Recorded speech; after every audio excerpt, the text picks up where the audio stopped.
And welcome back to the We'll Take It From Here podcast. Another week, another episode. However, first, we are going to bring you our show's sponsor, because this episode is brought to you by Honest Supplements. Now, Joe, what's Honest Supplements? Well, let me tell you. In a world that is plagued by new illness outbreak every other day, it's important to keep your body performing at its best with the right vitamins and supplements. However, these products can get expensive, especially with rising prices all around us. Honest Supplements has resolved that problem. They mark up all products by just $1, saving their members an average of 50% per product. Yes, that means that the protein you're paying $60 for is only $30 on their website. They have everything from vitamins, sports supplements, recovery, weight loss, CBD, and so much more. It costs just $10 a month or $99 for the entire year to join the Honest Supplements Club. Timmy and I are both members and can advocate for the amount of money that you will save. And do we also mention that all products are third-party lab tested? Because that's the only true way to prove vitamins and supplements actually contain the ingredients that they claim. Don't wait. Go to Honest Supplements right now to join today and start taking better care of your health. And it's right. If you train jiu-jitsu, Muay Thai, or just in the gym, you better be taking Honest Supplements. So go to their website, guys. All right. Now it's time for the show.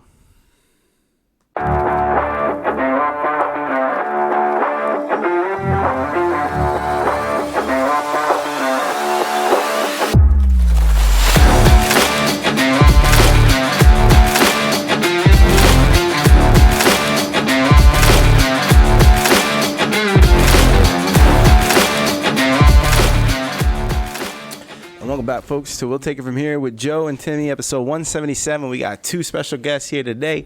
One of them is a familiar face. You definitely recognize him, especially if you train at Pure MMA. Pat Meyer, Lisa, nice to meet you. Great being back on the show. It's episode 73, man. That was if you guys, folks, before we even get into this, and we're going to get into this, right? Definitely pause this if you haven't listened to episode 73 already, because it was an incredible show with an incredible story, and it plays into, if you know Pat, right, especially if you're friends with Pat from the gym, the past month of what happened. So definitely to hit a pause, definitely listen to that episode. It's on the YouTube as well. We had the YouTube going when that was there, so if you want to watch. But regardless, I know we're going to touch upon it today. So first of all, before we get into it, thanks for coming on and welcome to the show. Thank you. Absolutely. I convinced so many people to go back and watch 73 recently. Yeah. Let's go. Awesome. Because I didn't feel like typing that all out over text. Just go watch it. Here, it's all here. Dude, that's great. Well, before we even get into it, I'm glad to see you here, man. I mean, I saw you at Pure, right? And the last month was a little interesting for you, but how are you feeling right now, man? Pretty good. I feel, perfectly myself. Meds are working. That's good. I'm not allowed to drive, so I feel like a middle school kid getting taken to practice. But no, but you know what, man? That's still, honestly, it's great. It's great that you're better, and great that the meds are working, and that you're no longer sitting in the hospital room, man. Yeah. Absolutely. So, like I said, I think we're going to take it back to a little bit of what happened. If you don't know, folks, Pat was in the hospital, admitted to the hospital for seizures, correct? Yeah. Right. But it wasn't just a normal seizure, right? These were these seizures would always manifest as a kid, correct? Yeah, they did. They started when he was 13 months old. He had his first seizure in the car seat right before Christmas, and eyes and head would turn to the left, his arm would go to the left, and I thought, wow, that was a little weird, not responding. And then told the pediatrician. Pediatrician is like, just keep a log, see if it happens again. Happened a few more times, and I actually had one pediatrician say, "Oh, he's just probably playing around with you." Oh, wow. Just playing around with me. Playing around. He's like probably 18 months old at that time, and like, no, he's not. So he did. After I kept a log of his seizures, they always presented the same fashion. Even now, it's right frontal lobe where the seizures are coming from. Okay. And so finally we got a referral to a pediatric neurologist in Morristown, and he started him on Dilantin, which, these medications are not fun either. Yeah, the side effects from medications, they might be helping the seizures, but the side effects are just It can be horrible, especially in a little kid. You know, you're exhausted, you're sedated. Dilantin he was on, his gums would get overgrowth. You had to really take care of your teeth and your gums a lot, and you know, he's a little kid. But it maintained his seizures. The Dilantin did for about 4 years. He had some pretty good seizure control to the point where doctor said, "Hey, maybe we'll start weaning him off of the meds after 4 years of seizure free." I said, "Okay." And he was in baseball at the time. Like, I forced him into baseball. He hated it. It's like my least favorite sport right now. Like, if I could pick a sport not to play, it'd be It was like least chance for injury, I think, is what I was thinking. Yeah. Yeah. But I wanted to do karate. As a kid, ever since Power Rangers, I wanted to do karate. They didn't want me getting hit. I'm right there with you. in hindsight, That's funny. In hindsight, I wish we would have done that, but, you know, I was working per diem at the time, especially with him being sick. I went back to work just per diem, and so I could be home with him if his father wasn't home with him. And anyway, in hindsight, I wish we could do that. Although you were in Tiger Wrestling as a kindergarten kid, and you hated I wrestling. hated it because, like, at that point, you're rolling around in, like, you know. Yeah, the leotard, And right? Yeah. No one explains to you that wrestling's badass until 20 years later. Yeah. But anyway, before they started tapering him off at that Dilantin, probably about maybe 6 at the time, or 7, seizures started coming back, like multiple. Like, it started with 2 or 3 a day, ended up progressing to about 40 a day.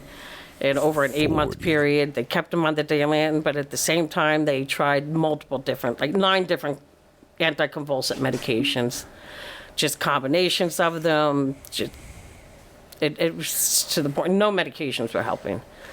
So they referred us out to Cleveland Clinic, and at one point they did say, I remember he touched on it in the first episode, they had mentioned he might have Rasmussen's encephalitis, Rasmussen's syndrome, they call it. And that's where the seizures just continue in one side of your brain until, like, the only option back then was to do a hemispherectomy where they removed that half of the brain. Yeah. So that was pretty scary thought. That was, trying time. But so we spent 3 weeks in Overlook Hospital over here. They referred us to Cleveland Clinic to rule out, do the whole workup for surgery, but it wasn't going to be the hemispherectomy. They were able to pinpoint in the right frontal lobe where the seizures were coming from. Combinations of meds still were not helping, so surgery was like the next option.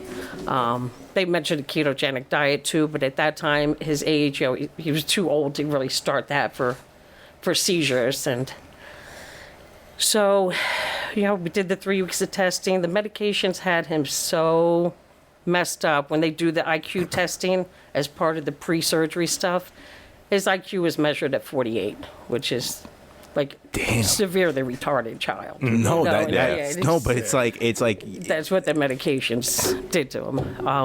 How did you feel? Did you just feel zapped? Like you just had no mental function? I hardly remember it. Like, I remember whatever med it was that made me like a wild dickhead kid. I remember. I have 2 distinct stories from that. I told one of them I might have told both of them on 73. Did I? I think you did. Tell them again. I remember one time. I forget what it was, but I spent a lot of time at my grandparents' house, especially in the summer. And my grandmother was yelling at me for something. Just gave her the double middle fingers, like. How old were you at this time? 7. 7. And this medicine just made me off the rails. Phenobarbital, and I told the neurologist I never want him on that. As an adult, but to perpetuate. So as an adult, it would put you out. But if you give it to a kid, it makes them wired. I mean, it was a horrible drug. Wow. She's an ER nurse, by the way. Yeah, She's psych, yeah. So you kind of have a little background of what's going on. Yeah. So makes it less scary. It's still scary. Makes just it more scary. Oh yeah, actually, you know what? You're right. It made it a little because you know too much. The ignorance is bliss. Yeah. Okay. Yeah. Wow. Well, was it that there was no choice that he had to go on that to avoid the surgery? Because obviously you told the doctor don't put him on that, but then he got on that. They had to rule out all the medications first before they're going to go into a 7-year-old's brain and start doing surgery. So they had to rule out all the possibilities as far as medications first. Is that similar than when recently when you were in the hospital and the doctor was monitoring which medications were working? Essentially, so that's an EEG. And this time in the hospital? Yeah, this time, yeah. Yeah, so that's just like they're looking at the brain electrical waves. Okay. While they're watching him on camera, too. So they're watching on Yeah. camera how he presents and watching the seizure and watching the brain waves in correlation to that. Okay, got you. Yeah. Well, you know, it was wild because I think when I was there, we were talking. And then you started hitting the button because I think you were having one, but it didn't seem. Yeah, it didn't seem. So when you came, it was probably like my 4th day there, and like I could be talking to you at one point while I was having them, but like I knew I was having them at a certain point, like, and just I'd kind of freeze up, I'd lock up, but I could still be talking to you having them. You were having a straight conversation. The meds had started working by that point. God, when he went 4 days, they were super mild. 4 days prior, when he went into the ER, and he was already on one medication, like 6 days even before that. He had 46 seizures that day. We went to the ER. One right when we got there, kind of almost fell out of the wheelchair, and they brought him right back to the ER, set up the video EEG, and just had numerous all through that night seizures. Like, should we jump back to Cleveland? And, Oh yeah. Sorry, yeah. But no, Cleveland Clinic. So just So when we left, so you guys were in Cleveland at this point, and he's around what, 7? You said about 7, yeah. Yeah, well-renowned hospital. They actually had a pediatric epileptologist. Even as a nurse, I never even knew there was such a doctor that existed. But they specialized just in epilepsy and treatment, and so she followed him. She was able to pinpoint where the surgery was going to happen. One morning that we were back, and there was a lot of praying going on too. I have to say, there was a lot of praying, even from my end. I know I did, but just what else do you have besides the medicines? And you're trusting these doctors, and the medicine's not working. But, was there something potential about the DTaP vaccine? Yeah, that was. Vaccines were a big thing. Maybe it was a shot in the dark. I read this book, A Shot in the Dark. These vaccines that they're giving all these kids, and kind of you can't get out of giving them to your kid. But and that's way before RFK and where things are at now. Yeah, it's like it was hard vaccines to prove. blew up. Yeah. Well, that's the hardest thing is even if it does come from that, there's no way to really directly prove it. And then he had already gotten it, so you can't take it out of his body once he gets it. But there was thoughts about that.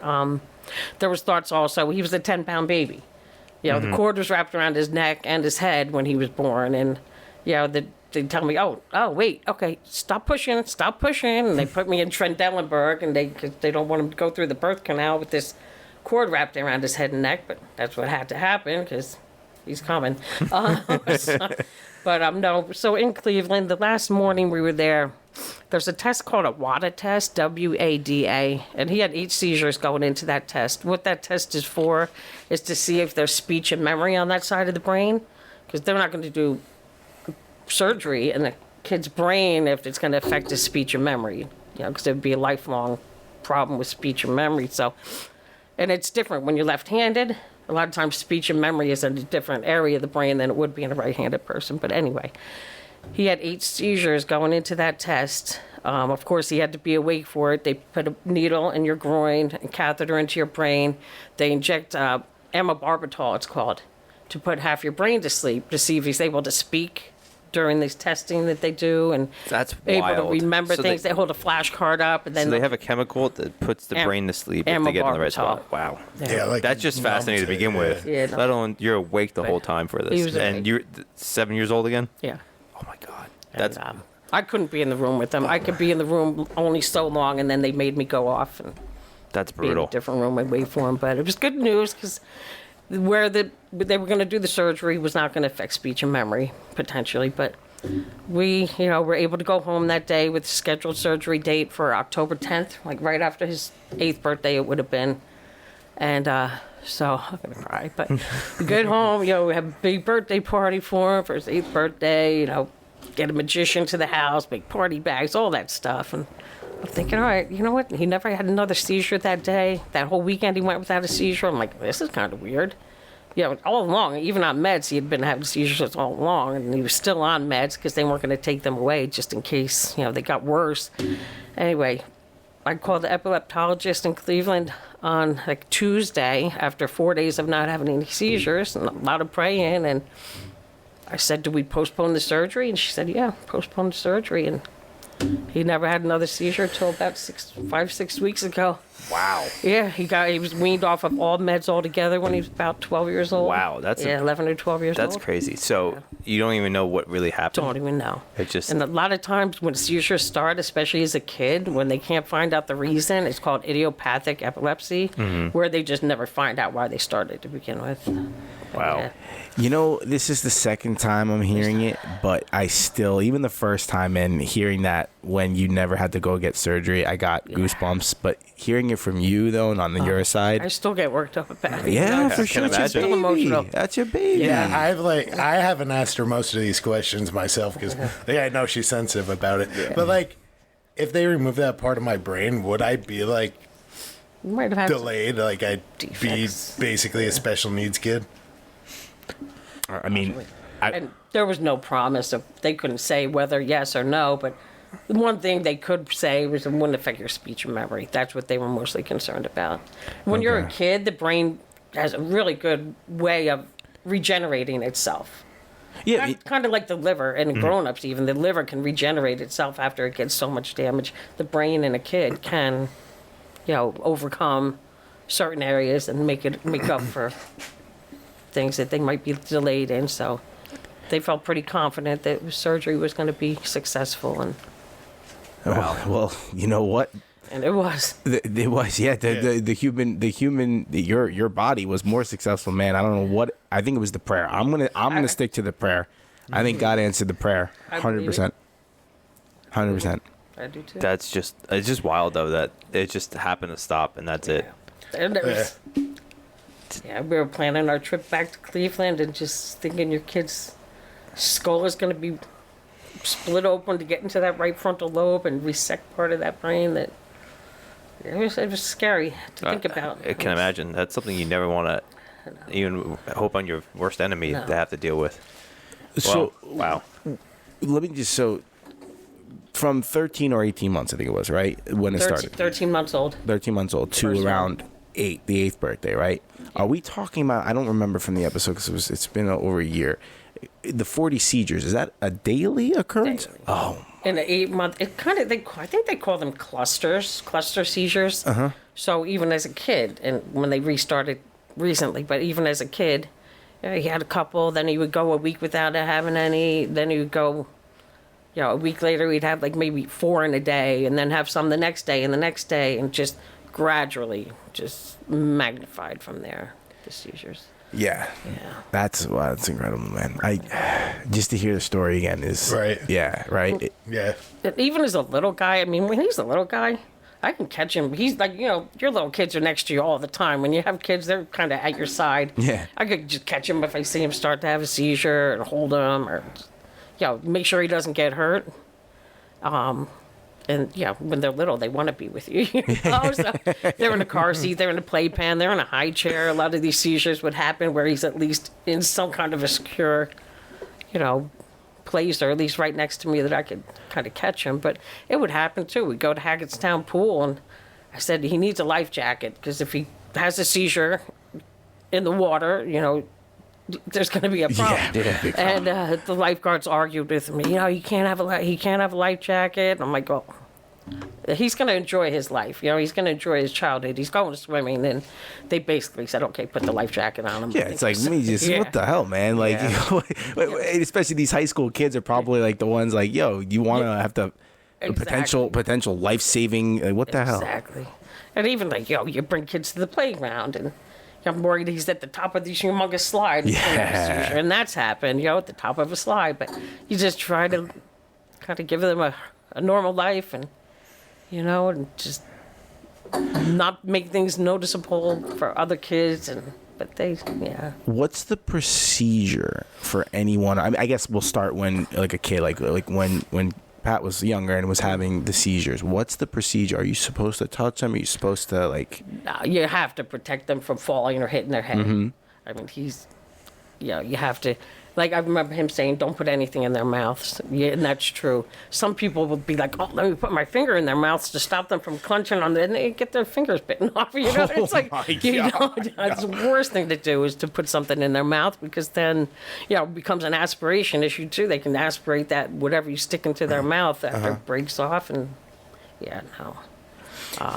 Because I remember just protecting their head, putting them on their left side after the seizure is over with, and afterwards they can get, especially when he was a kid, he would get post-ictal, they call it, after the seizure, just confused and just really tired and just disoriented. No, that's wow. Oh my God. Which it's almost opposite of that now. This didn't happen this time when these seizures came back. He would pop up and be like energized, like I'm ready to go, and I'm like, wait a minute, hold on a minute. And plus he's 6 foot. When he would have a seizure now, I couldn't hold him. You're not catching him. No, not at all. No. That's his dad was good for that. His dad would. Unless we still have more to say on when I was a kid, sorry. or more questions. But no, it was a miracle. We can get into now. Yeah, sure. We absolutely unless there's more. That was a miracle. I mean, that day, leaving that day, and him not having another episode after that day in the hospital, that last day where that test was done, and that's wild. Yeah, still had his birthday party, and just never had another seizure. Got his driver's license, all the milestones after that. Even getting my driver's license or my CDL, sorry, get my CDL 25 years later. They gave me hell, even though it was 25 years ago. Yeah, wow, I can imagine. Yeah, like they made it real hard. I had to get like a write-off from my childhood doctor who even knew if he was retired by that point. He's actually just getting ready to retire now. His new neurologist told me, Dr. D'Souza, he's just getting ready to retire now. That's how long ago it was. Wow. Yeah. Damn. Yeah, so getting into now, I'd been teaching jiu-jitsu at like an old Hapkido school in Sussex for about 2 years, and I was driving a school bus, so I'm waking up at like 4 or 5 in the morning. This class started at 7:30, ended at 9:30. It was a 2-hour class twice a week, and the owner just would not budge on anything. I was getting home at 11-ish, 11:30. By the time they mopped the mats, all that. Getting to bed at midnight, waking up at 4:30 to go drive the bus. Oh, that's brutal. So, on a perfect day, I was sleeping 4 hours a day those days. Yeah. And then I'm just replacing it. It was Tuesday and Thursday. Wednesday and Friday, I'm replacing that sleep with sugar and caffeine. So they got a perfect storm. And the owner was being difficult, wouldn't budge on anything. I had wanted to quit for quite a while just because, like, I was feeling it, just not sleeping. I mean, he was overpaying me. If it was about the money, like, whatever, that's fine. Like, I do it for free. It's what I love. Like I mentioned on the last one, I want to teach jiu-jitsu. I want to own my own school. So, I do it for free. Mm-hmm. He was paying me like $75 an hour for a 2-hour class. I don't think black belts get paid that at actual jiu-jitsu. Yeah. So I'm even like, private. I was a purple belt at the time, getting paid $150 a class. And I'm loving it. He loved it. Yeah. But then he retired from his main job, and he decided he wanted a hobby. So he wanted to start teaching Hapkido again. I'm kind of like, the meds do have me slow and like thinking about my words sometimes. Like, that's fine. Like you can tell, but I can't finish a sentence. But no, you're doing fine. Yeah, I wouldn't have been able to guess. Yeah, like he wanted a hobby because he retired from his main job. So he decides he wants to start teaching Hapkido again. Instead of taking Monday, Wednesday, Friday, Saturday, Sunday, he kicks me off Tuesday. And again, if it's about the money, just tell me that. I'll be here teaching for free anyway. So he kicks me off Tuesday. He never shows up to a Tuesday. But I stood my ground because I was getting sick of his shit. Mm-hmm. He calls me every single Tuesday, hey, can you come fill in for me? I think he might have liked the bottle a little bit too much. Gotcha. So he just wouldn't show up. And every single Tuesday, he wanted me to come back and fill in. I'm like, come on, like, if you want a hobby, come take my class when you can on Tuesday. Because, like, you're not doing it. You're not doing right by these kids that need something, want something. They're showing up, and You're not. I was. Every single class. I never missed a class. But I was like, no, I found something else on Tuesdays. I'm not doing it. So I was teaching Thursdays, and 1 2-hour class, like, that's like taking 1 day of antibiotics and throwing the pack away. Like, you're not getting anything out of it. Yeah. Like, you know, with jiu-jitsu, you get one single class. I didn't even know whether to teach gi or no gi. Like, you know what? It was 2 classes, which is still not enough. At least they were 2-hour classes, and I broke them down well. I had Tuesdays gi, Thursdays no gi. But, like, I didn't even know by that point, do I teach gi? Do I teach no gi? Do I rotate every week? Like, that's ridiculous. And then after that, he has the balls to want to cut Thursday in half, and he teaches the second half and make it like an MMA program. I'm like, this is insane. It's a lot of disorganization. How does this guy stay in business?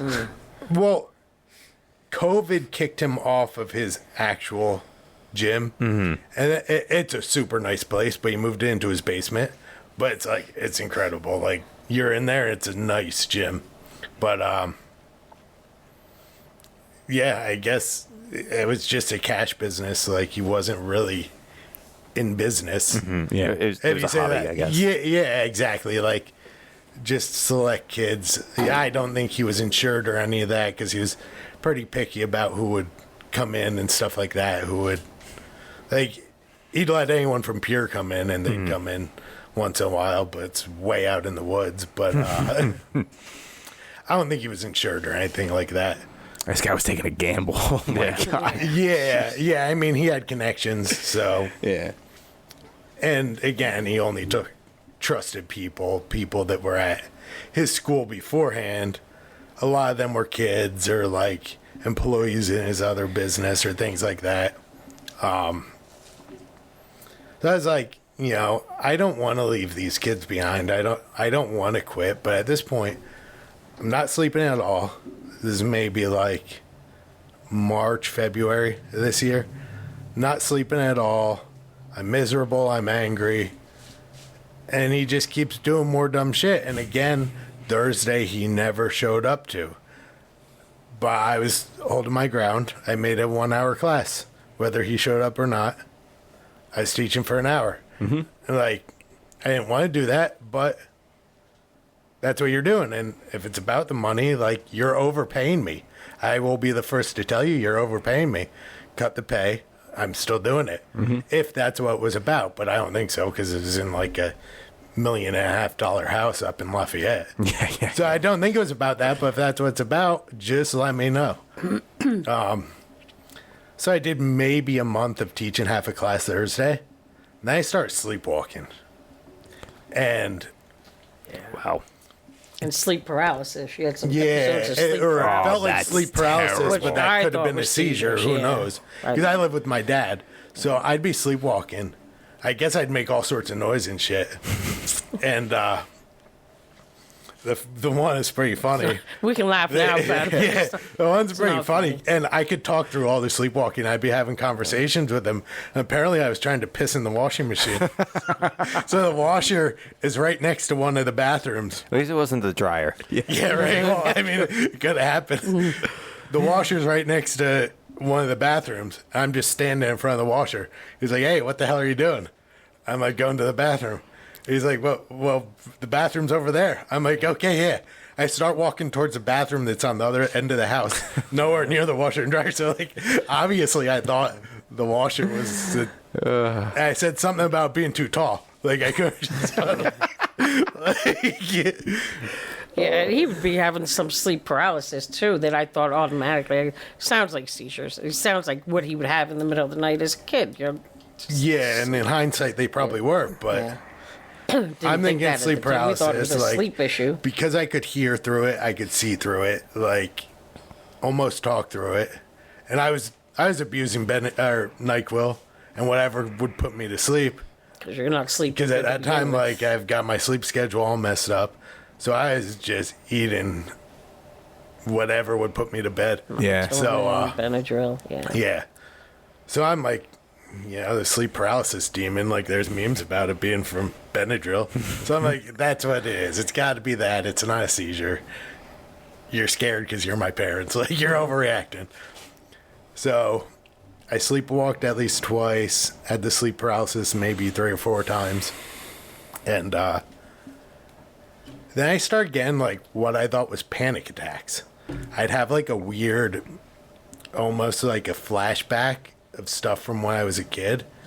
As soon as I came out of it, it was real hard to remember.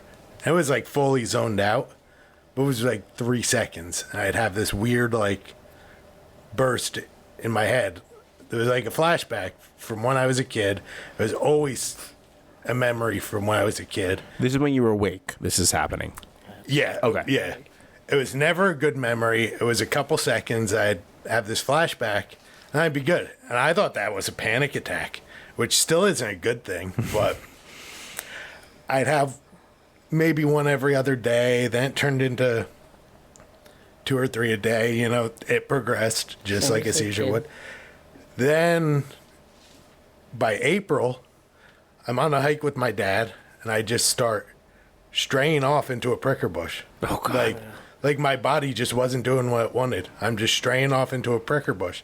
And I'm fully conscious as far as vision and hearing goes. I know I'm walking into this pricker bush, but my body's not letting me do anything about it. Fuck. I come out of it real quick. I'm ready to keep up with this hike. And he's like, what are you talking about? Like, we're either going home or to the hospital. Like, what are you talking? We're not going to keep hiking. So, and from there, just progressed. And you did go to the hospital that night because you had a couple that day. And I said, go to the ER, see if maybe they could do something, some kind of test. I was convinced already, even with the sleep paralysis, they were seizures that came back. Just mother's intuition, I don't know, being a nurse. But they went to Hackettstown ER and they kind of blew it off as, it's a near fainting episode. And just brushed them off and sent them home. We made an appointment with a neurologist in Morristown, and which this guy's great. He is. He's incredible. Like, you call and ask a question. If his secretary answers, she writes down the question. He's calling back at 9:30 p.m. He called me at He is making sure to get you that answer. Like, he's really good. That's awesome. When he started having like 22 a day in a pretty quick period, even on medication, he said, it called me back at 9:15 at night, 9:30, and said, just bring him to the ER the next morning. I'll admit him through the ER. And that's, because he had 46 that day. So me and my dad ended up going on a road trip when I was only having like, 2 or 3 a day. We went on this road trip. Easter. Around Easter.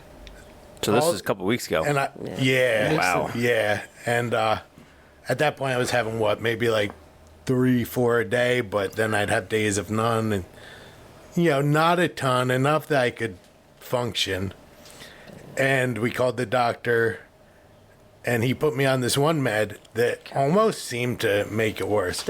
Granted, I was doing my own experimental thing with CBD oil, seeing if that would help.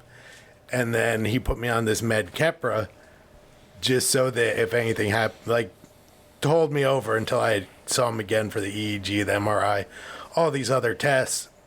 He put me on this while I was on this trip for a week, and that seemed to just make it explode at that point. Unless they were going to explode anyway, they might have even. Yeah, who knows? Just as a kid, all the meds didn't help them. Mm-hmm. Yeah, at that point, I was having one like every 10, 20 minutes, like again, back to 40 a day. Wow. And we were going to Florida. We cut it short at North Carolina.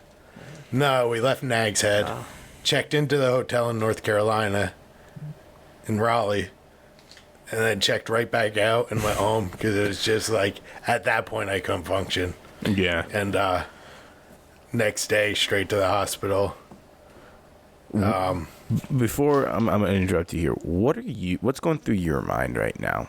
So you already went through this as a kid, right? And now it's starting to happen again. What are you thinking? Like, when it's not, obviously when they're not happening, like, what's going through your mind? Are you like, oh crap, it's happening again, or what's going on? I thought this was over. Like, what are you thinking? I mean, number one, when can I get to jiu-jitsu again? Number two, my job is driving. I drive a bus. My boss made me an aide for the time being, but right before this trip, I think I got off for spring break that Friday. No, the next Tuesday. But it was like Tuesday, Wednesday. She had me aiding on the bus instead of driving. I had one on the bus, and she's like, you know what? Maybe you should just take off. Figure it out. Scared the kids having an episode on the bus. Yeah, so that was right before this road trip. So I got a little break. Little extended spring break. Not for a good reason. Yeah, no, it's not the way you want it. But yeah, those two things basically. Okay. That's your heart's a jiu-jitsu, baby. I love that. It really is. It really is. All right, so sorry, you're back. So you're in North Carolina. That's when you started. You turned around because that's when you're not starting to function. So what happened there? You drive back to New Jersey, going right to the hospital. No, I wanted them to go right to the slept that hospital. night, and then it was a few days later you went to the hospital. Yeah, a couple days later. Yeah, a couple days. I think I had an MRI before going to the hospital. The MRI was the first thing he had. Oh, and that's the other thing. He went for an MRI pretty early on. I think he was already on the Keppra, but that was the first test they did was an MRI. So you're in this big, long tube of a machine. It's crazy. It's a sketchy, scary shit. That isn't really loud. It's over your face like one of those medieval torture devices. It's like, and my neck's real messed up. So jiu-jitsu? Maybe, probably. Yeah, I got thrown one day like Inogi, what's it called? Seiyonagi. Yeah, like a drop Seiyonagi. And my choices were, and I was a white belt. I was rolling with a high level purple belt, a pro fighter who's been kicked out of every gym in New Jersey. Sounds about right. And my choices were to face plant into the cage or face plant into the ground. So I face plant into the ground and literally saw stars, saw white. I was out for 3 days at that point. My neck hurt so bad, my face hurt so bad that I took 3 days off. So and he didn't tell me that till recently. We don't need to know. You got to protect Mama Bear. That's it. You can't say any of that. She doesn't need to know.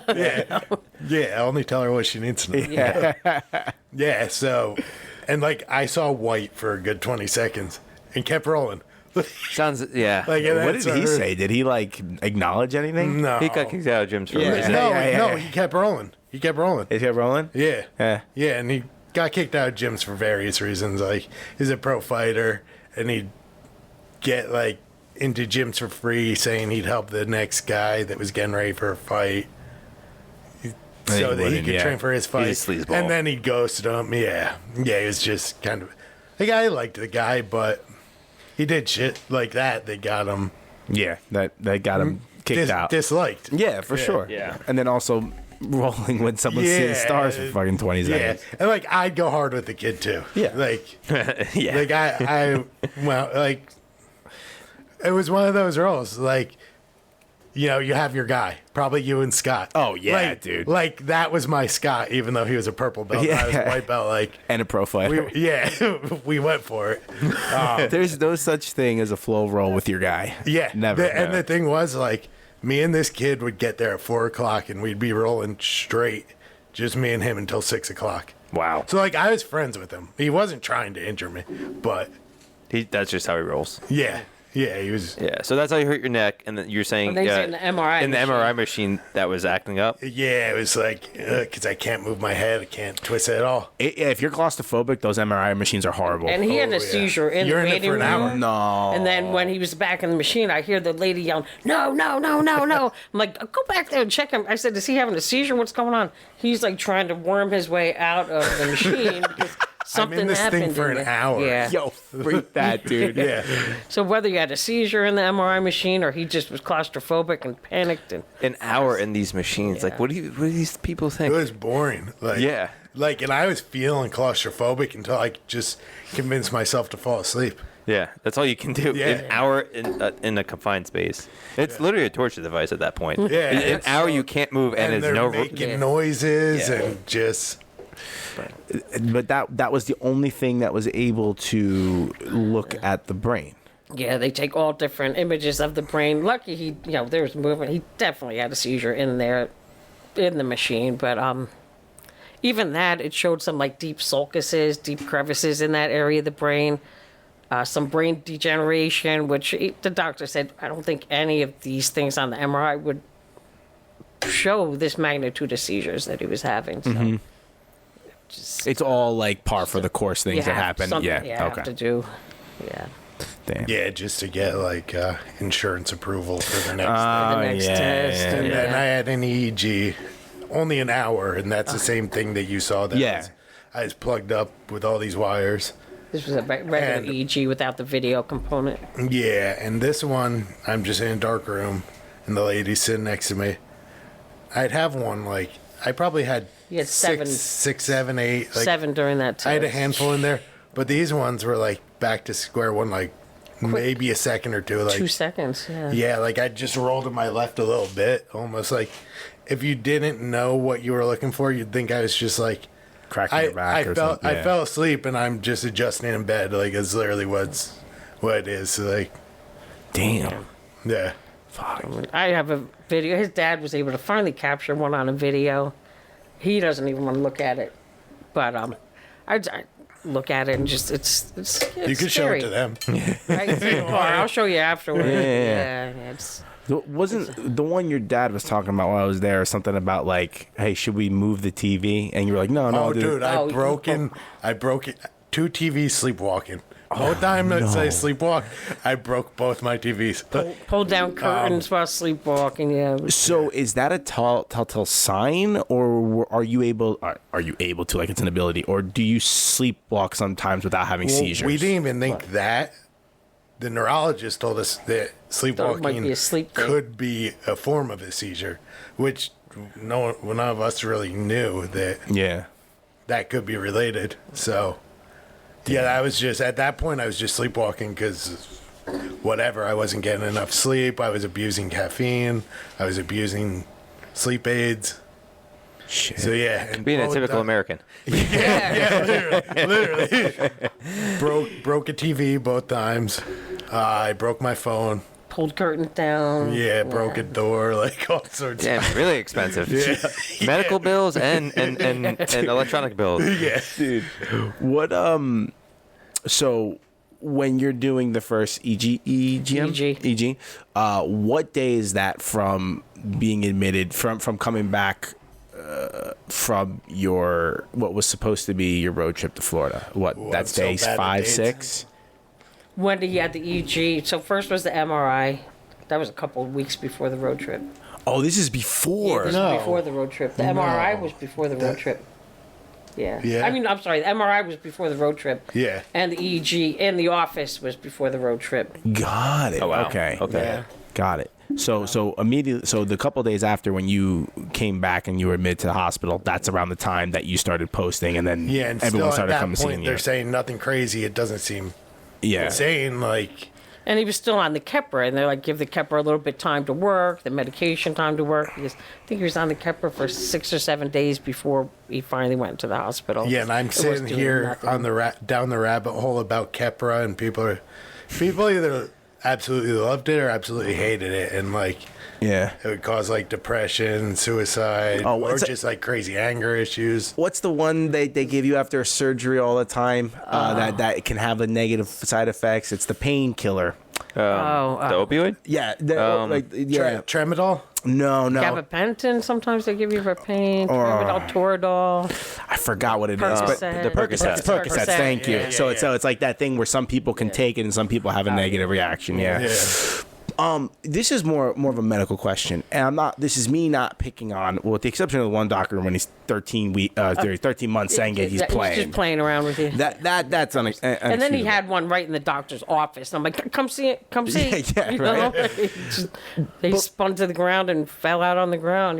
Jesus. And then finally it took that for the doctor to say, okay, that guy should be a doctor. Yeah, no. What, from a medical standpoint, is there any way, is that just pure, I don't want to say the word negligence or just a bad answer, or is there like a medical protocol where they can't say, oh, this has got to be it because they're held liable? Like, because you see it from behind the scenes. Yeah, you know what? I mean, I don't agree with what the hell he said. I think that was stupid, but. No.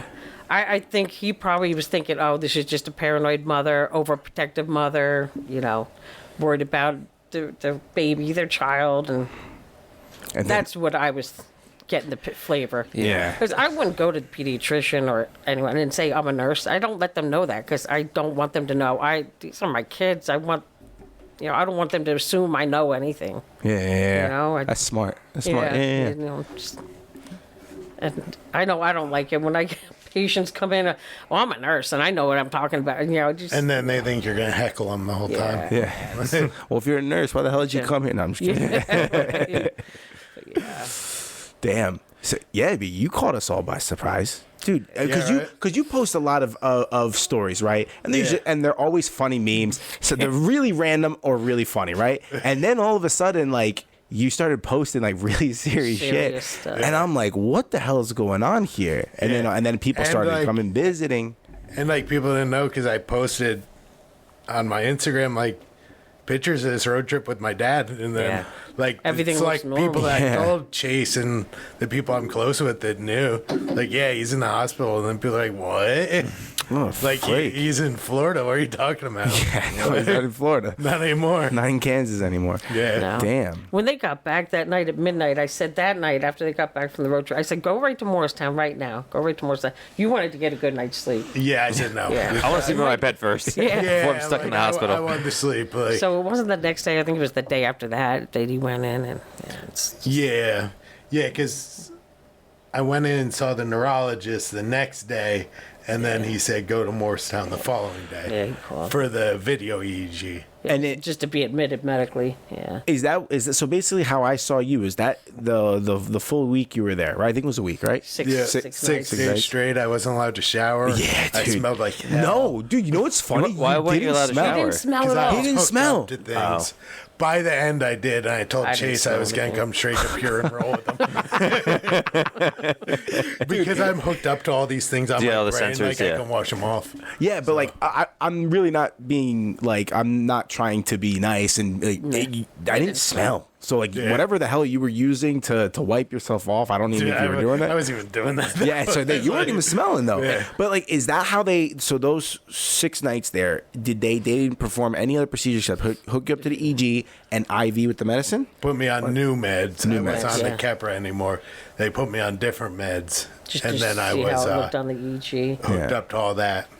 And those meds slowly started to work. But that first night in the ER, because I kind of I'd get there at 8 p.m. and stay till like 1 or 2 in the afternoon, and then his father would take over. Because, I'm sorry, a hospital's not where you want to leave somebody having seizures without somebody right there next to them. It's just not.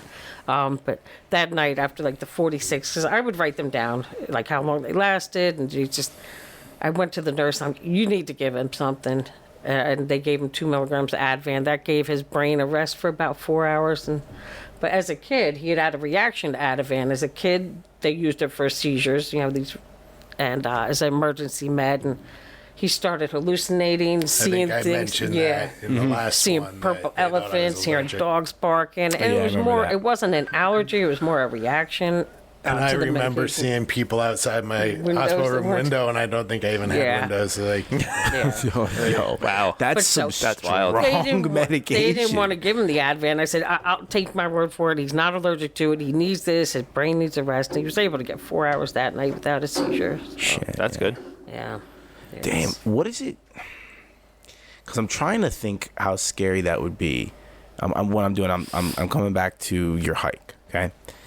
You're conscious, you're seeing, and you know what you're doing, but you can't control it. And I can only imagine that's pretty damn frightening. So, like, what was like, were you just like, oh, fuck, I'm having another one? Or were you not even able to process those types of thoughts? Well, that was the first one where my body had, like, a physical. Up until that point, I thought it was just panic attacks. Or something. Oh, I thought you were still doing mental. Okay. This is the first one where my body did anything freaky. And I think at that point I was kind of in denial. Like, I didn't want to admit that that's what it was. Like, I was still trying to say, no, it's got to be something else. That's why you wanted to go on the hike again. Yeah, so I'm just ready to keep going, ready to write it off, and it's not going to happen again. Nah. Yeah. But that feeling with the flashback things that he's talking, I think, have you ever had deja vu feeling? Oh, yeah, Like this yeah, has happened before? Yeah. A lot of times that's a precursor to a seizure. And I'm thinking these flashbacks that he was talking about is like the deja vu kind of. Yeah, and like a lot of what I talked about in our first episode, like the bullying stuff. Yeah. All that, like those are the memories I'd have. Yeah. Wow. Like, shit. Yeah. Stuff that's like. And like nightmares I'd have either when I'd have seizures as a kid or when I was actually sleeping as a kid. I'd have very specific recurring nightmares. Shit. That's brutal. Like, parts of those would pop up in my head. Again, it's hard, like, immediately after I wouldn't really remember them, which is what they're about. I think you touched upon this on the first episode, but the bullying aspect, didn't you attribute that sort of to the medication as well that you had on the kid? Or excuse me, as a kid, like the like I guess like the bullying or the behaviors that you were doing, like because it was probably more so on the medication that you were on. Well, by the time I was really being an asshole, I was off meds. But do you think there was a lasting effect from those meds from before or no? I don't think so. I think just because I was sick of it in elementary school, I thought middle school would be a new beginning. That's right. And then by high school, I'm like, okay, I'm bigger than most kids now. I'm going to beat them by doing exactly what they did. Yeah, that's right. That's right. You did say that. You're jogging my memory. To beat the bully, I decided to be the bully, more or less. I was like class clown. I was... It's so funny. You're so nice. Being wild. Yeah. He's so nice right now in the gym. That's another thing. I didn't hear about a lot of these fights and stuff until 20 years later, 15 years later. See, now you can laugh about it. One, maybe two fights that I got in high school, and there was... And then I'm calling the mother like, where's your son? He's picking on my kid. But that's probably why you didn't tell me. I was like a bear. At least like 15, 20 fights in high school. Yeah. Allegedly, Mom. Allegedly. Well, now you fight in pajamas for fun. Yeah. And this is that's kind of what fixed it. Because even into my early 20s, I was a douchebag. I got in a fight at Applebee's that I remember. I feel like that's a meme. Dude, literally. It was, and this kid kind of deserved it. It was the Brock Lesnar-Alistair Overeem fight. I was there with a bunch of my friends. This kid comes into the bathroom while I'm at the urinal. Yeah, I remember this. You had said that. Did I say that, or did I mention it? No, you did. But totally. I want to hear the rest of this. So this kid comes into the bathroom with all his friends, and he like wipes something on my back. I don't know what he was doing, but says something about a faggot. You could edit that out if it's in there. If we're not saying words like I don't know, but that's what he said. It's a quote. It's not being. You're saying what happened. So yeah, he wipes something on my back, calls me a faggot. I'm not fighting him because he has 12 of his friends. I have 12 of my friends out there at a table. And I'm like, well, figure it out later. One of my friends who lived around the corner, I call him. I'm like, yo, I'm about to get in a fight. Come over here. Like, just have one more. As if we needed that. But, so the fight ends. I think Brock Lesnar, that was his first loss. Yeah. Fight ends. We're leaving. This kid knows because we're all grilling him at this point. Walks out the side door, and my friend, who was coming from his house around the corner, just happened to be there, and I described the kid to him.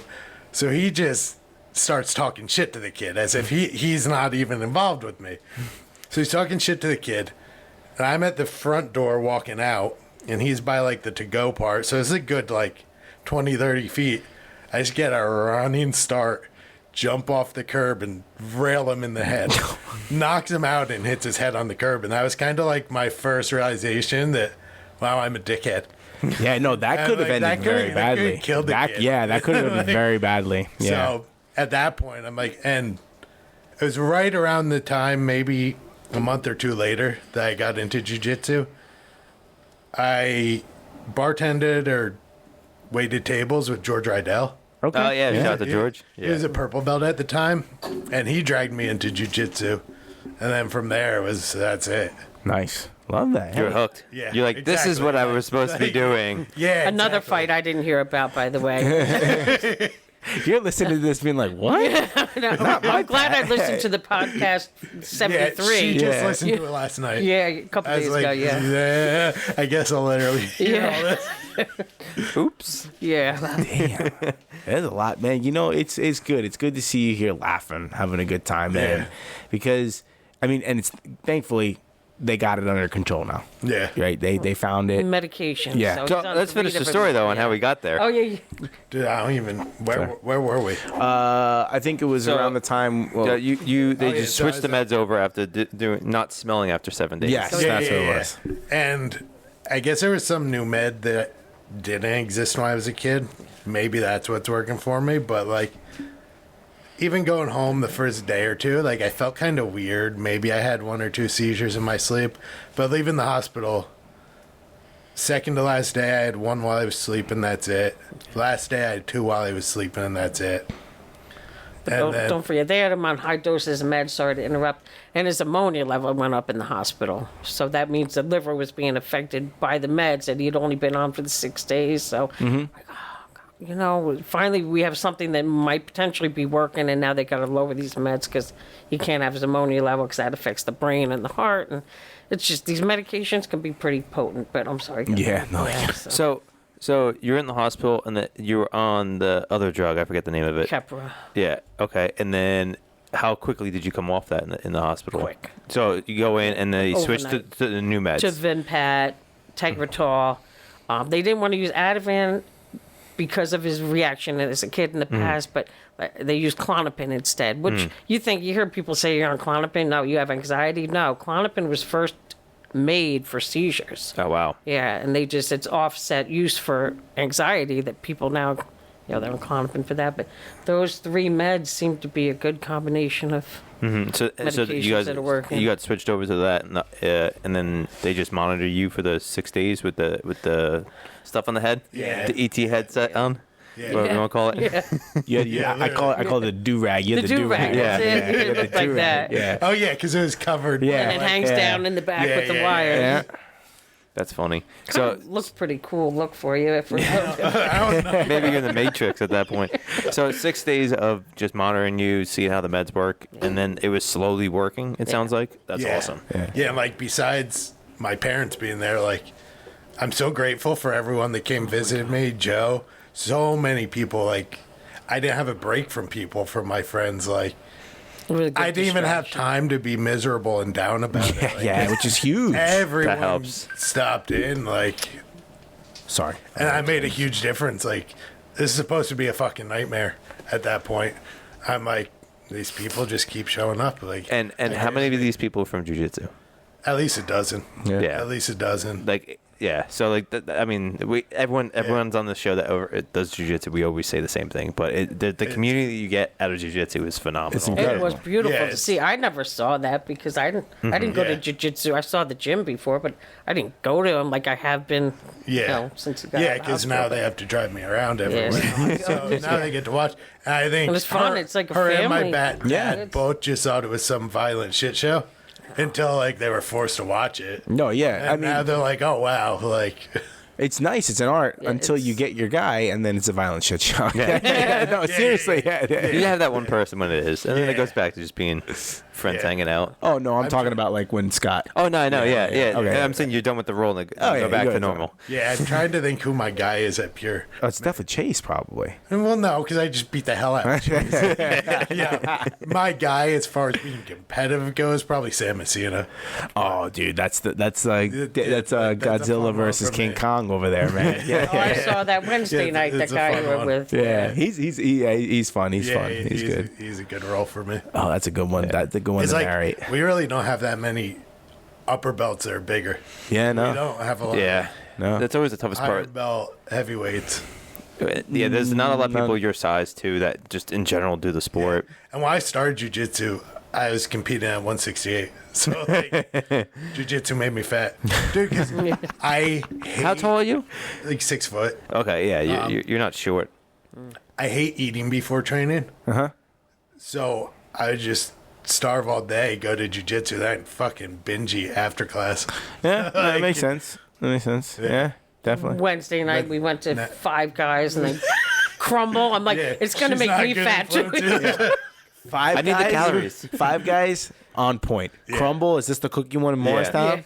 Yeah. On point. Rockaway, but yeah, the one over here. Yeah, I can't do the cookie crumble. It's too much.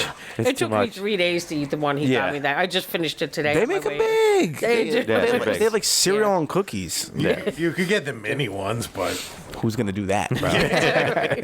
Yeah. So. You're in the hospital, and then they release you. What's the protocol after you get out of the hospital? To just monitor it and see what happens? Yeah, pretty much. Go to CVS, get the meds, which, again, doctors fucking up. And if I'm being a nurse, figured it out. They didn't give him enough Klonopin. The ER doctor prescribed something different than what my neurologist wanted. So I don't see my neurologist again till the 20th. Tuesday. I'm supposed to have these meds till the 26th. I'm running out this Sunday because she just didn't prescribe me enough. And I called right away that night. I'm like, you guys messed up, and he's not going to have enough meds to get him through, and don't want him to start to have seizures again. Can I, I'm going to try to be nice here, but, we all make mistakes. We're all human, right? We all make mistakes. I'm not in the medical field, right? I'm not doing what the ER doctor's doing, but isn't it sort of easy to be like, okay, the medicine is ABC. A, B, C. You don't write X, Y, Z? Or am I being an ignorant fool? If his neurologist would have called him in, they would have been right because he's on point. His neurologist is amazing. But it was the hospitalist doctor that comes when the neurologist isn't there. When you're in the hospital, a hospitalist comes and sees you every day and how to go. And she was the one that called the meds into CVS, and she called it in for Klonopin 1 in the morning, 1 at night. It was supposed to be 1 in the morning and 2 at night. So now we're so I'm missing 30% of what I need. Yeah. Shit. And it's a controlled substance. So of course they're being even more nitpicky about what they're going to give me. Yeah. Because they know that there's people, there by history, people do abuse benzos. They use Klonopin. So that's why I know what the drug is, because I've heard people sing about it all the time. So I tell the pharmacist, I said, listen, he's not on this for anxiety or some minor little kind of, I'm not having a good day, let me take a Klonopin. He's on it for life-threatening seizures. We need to fix this, so we'll see what happens Sunday. Which, when I got home from the MRI, my driveway is like a 12-foot wall. Oh my God! Don't. Wait a second. I think your dad was telling me. Tell it again. So there's this 12-foot wall. My driveway, it goes up, and then the front door is it's like a rock wall, and the walk to the front door, and my dad always parks in the grass, especially now, just so it's an easier walk. But I'm walking ahead of him. I start having the seizure, and I'm veering towards the right. And, again, I can still function enough to, see and know what's going on. So somehow I drop, right before the wall. I just kind of throw myself on the ground. It's 12 feet. So that I'm not going off this wall. When they were little kids, because they were born in that house, so I always told their father, I'm like, we got this wall scares the hell out of me. Can we put a fence up? Be jumping being off as it. Little kids, kids being kids. I don't want the dog going off of it. I don't want anybody getting hurt, falling off of this wall. But then this happened. And, we'd be jumping off it. Oh yeah. Just put a pool in the bottom. That's true. Well, maybe not now. No. As a kid, perfect. Yeah. Like trampoline or something. Oh, that's brutal. Yeah. So you just don't know where the dangers are. You don't think about it. And you can't pat everything. Yeah. You just manage what you can. So you're still waiting to hear back from the meds though to get fixed. Yeah. We stopped into CVS right before we came here just to check, see if we could argue about it. Come on Sunday and we'll be able to call the insurance company and maybe get. So he has this nighttime dose. Sunday morning, and they come on Sunday. Yeah. And then if not, then what? Yeah, right. Isn't that a lawsuit? You're not getting prescribed the meds you need. If you have an episode because they messed up, that's a huge lawsuit. Yeah. God damn. They don't work at all during the week? They can't. I know. They couldn't make that call ahead of time. The neurologist even called the next day after the hospital and said, listen, I'm prescribing 3 pills a day, 1 in the morning, 2 at night. And even having that call, he's still going to run out short. And damn well CVS is saying this because no one's going to be at the insurance office on Sunday just to get themselves out of an argument. Yeah. They're not going to be there. They're going to tell us, they didn't enter the phone. Maybe you should go to the ER. And pay $125 for an ER visit. Yeah, no, fuck that. With the help of my sister, we kind of have a side fix for that if that happens, and I'm not going to talk about that. No. We can make sure your son is getting the meds that he's supposed to be prescribed. We might have access to them. We may or may not. Allegedly.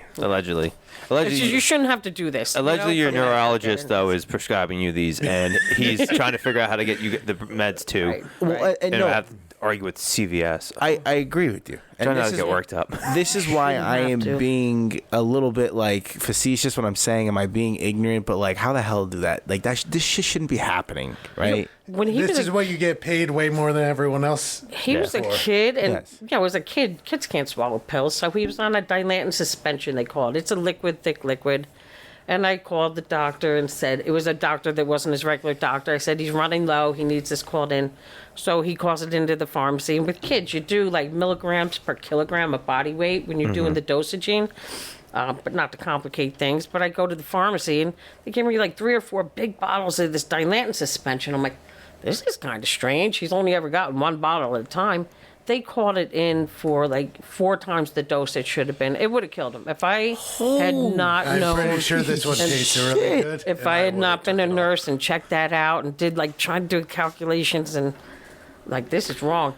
So I called the pharmacy and he's like, oh yeah, sorry about that. It's like, really? Like sorry about that? Yeah. The pharmacist messed up?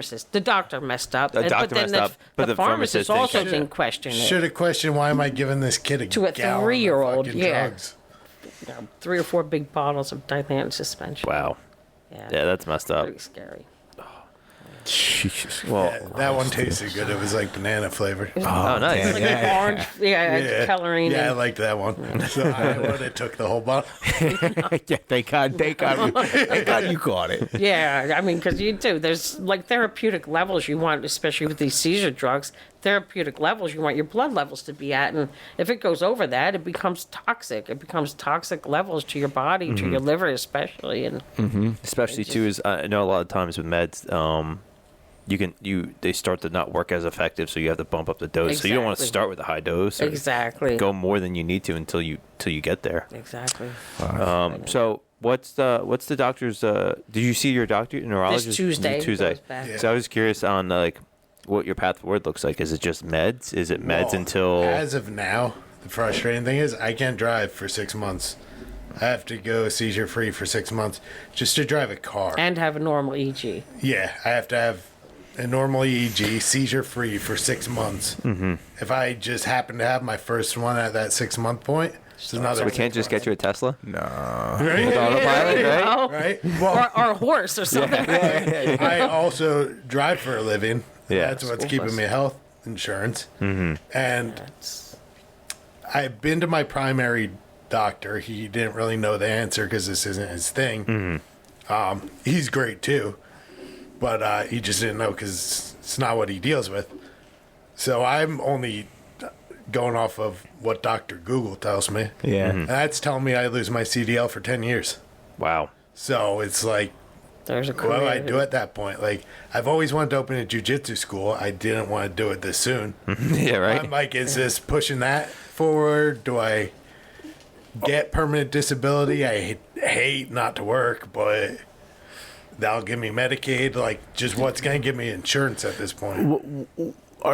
Is what happened, like currently what's happening, causes you to lose your CDL for 10 years? Or is it if you have a seizure within these next 6 months?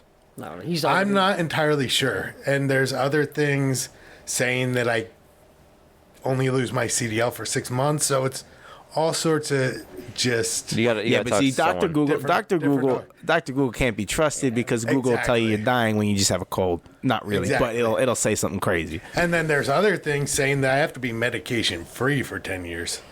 Yeah. So it's like there's all sorts of stuff. It depends on the state, this and that, but we'll find out more Tuesday. Also, when I go back to work, who knows what they're gonna say? Yeah.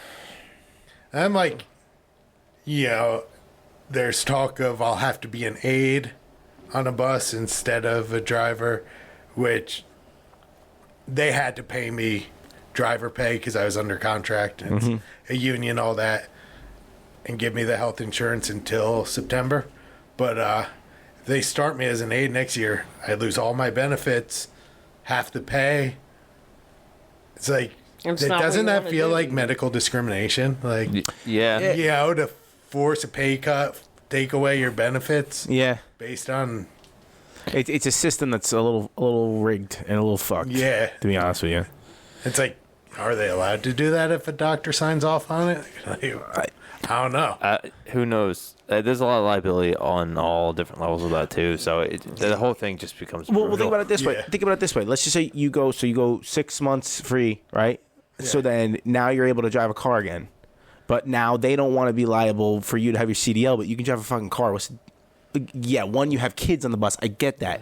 But that's not what every CDL driver's doing either. Exactly. I think an Amazon driver needs a CDL. Any CDL, right? And like you're driving on the road regardless. Shouldn't they see that? Like, I don't know. I'm not the owner of this business like or whatever. I get it and I don't, especially with what I do. Mm-hmm. Yeah. Specifically, but that's not what the DMV's thinking. The DOT or whoever's making up the rules, that's not what they're thinking. They're not thinking only bus drivers. Yeah. They're thinking truck drivers and this and that. And it's like, we'll cross that bridge when we get there. You got 6 months. Yeah, exactly. I mean, and in that time too, we got to actually talk to people that know these topics. Yeah, exactly. Because no one's really mentioned anything. It's kind of weird. They loosely mentioned, "Hey, don't drive," and that's about it. Thanks, bro. That's about it, bro.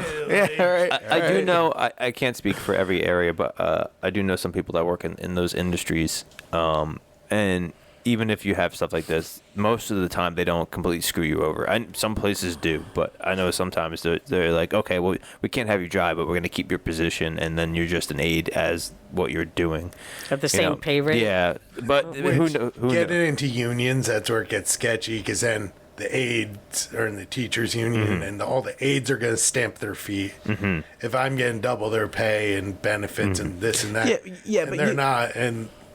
Turn around to those teachers and be like, you guys want to have 40 fucking seizures a night like I did? Like, it's so much drama. Fucked. Yeah. And even worse because we're in separate unions. Yeah. It becomes messy. Like, my union will fight for me, but they're fighting against another union instead of just the Board of Ed. Yeah. So they're fighting the Board of Ed and another union. And who knows what's even right. I trust that my boss would at least give me another year. She'd give me a contract for another year, I think. But... Yeah. Well, I mean, we'll see what happens. I mean, hopefully you can keep your CDL and this doesn't have to become an issue. Yeah. Or the other thing is, maybe it's a sign. Yeah. Maybe I'm jujitsu. Maybe I'm just done with this. Maybe I'm not supposed to be doing that anymore. Yeah. Maybe. You never know. That could be it's God's plan. God has a plan. We just got to learn to listen, right? Everything happened for a reason. Yeah. Hey, man. And it could have been a lot worse. You could have started these seizures while you were driving with the kids. Exactly. Exactly. Not saying it's a good thing it happened, but how it happened, I don't think could have been any. You were with your dad hiking. You weren't by yourself. You weren't driving your car. Yeah, exactly.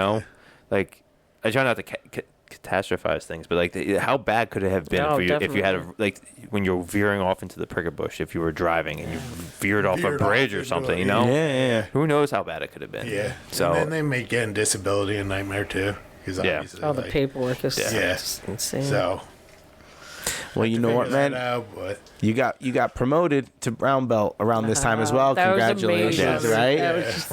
And that's probably around the time where now, who knows what happens in the next few months. Maybe now you start to take a different path that goes toward your dream. Exactly. And that's why I've kind of been thinking, small little signs. I don't know, maybe. I support whatever he has planned. Whatever he wants to do, I'll do whatever I can to help. Yeah. His father, too. Just in case, I've been scoping out towns and stuff like that don't have jiu-jitsu. Buildings. And have, Phillipsburg.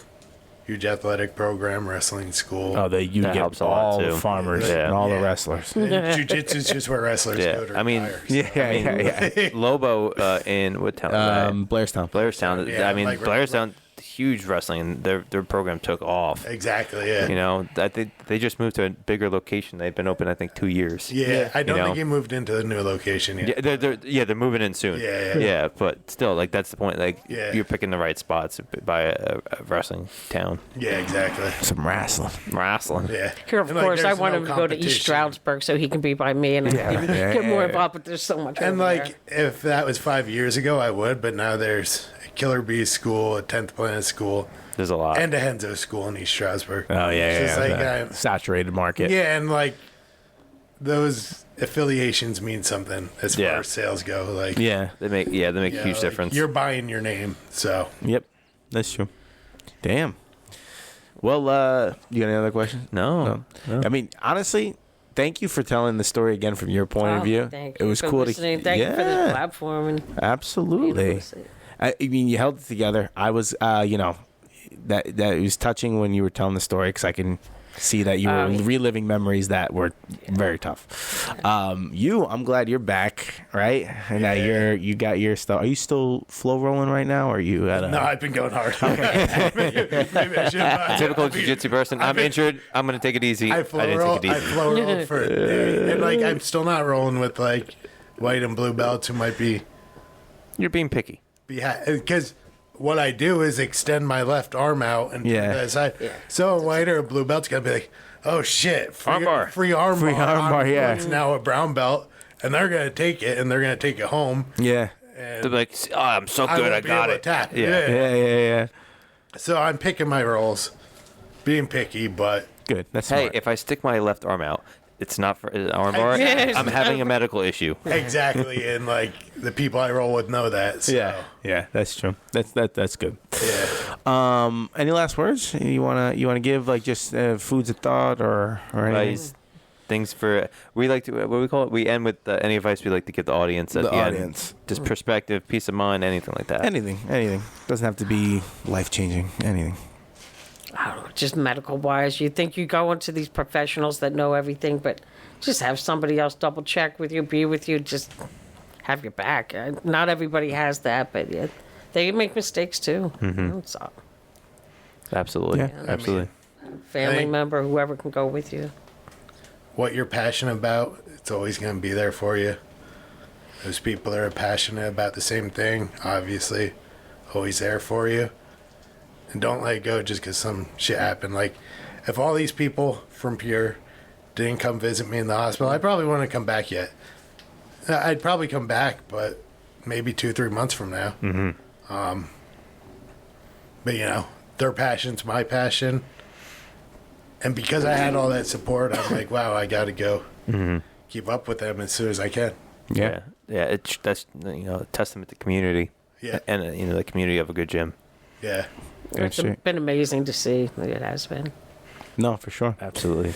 Well, thank you for telling your story again. Thank you for telling the new story. I'm going to put it out there that it's going to be fine. That's what I'm going to put out there. I'm putting it out there. Everything's going to work out. Everything. That's where no more. This was just another episode that's now closed. End of that chapter. Moving on. You're smooth sailing. That's what I'm going to put out there. I don't believe in jinxes. God willing. God willing. Yes. Yep. 100%. Thank you guys. Thank you for coming on. Thank you. Yep. And thank you again for telling your story. Folks, incredible story. You heard it here again. Episode 177. We love you guys. Once again, if you didn't listen to me and you didn't listen to episode 73, do it now. We'll take it from here. See you next week. Bye, everyone. Thank you.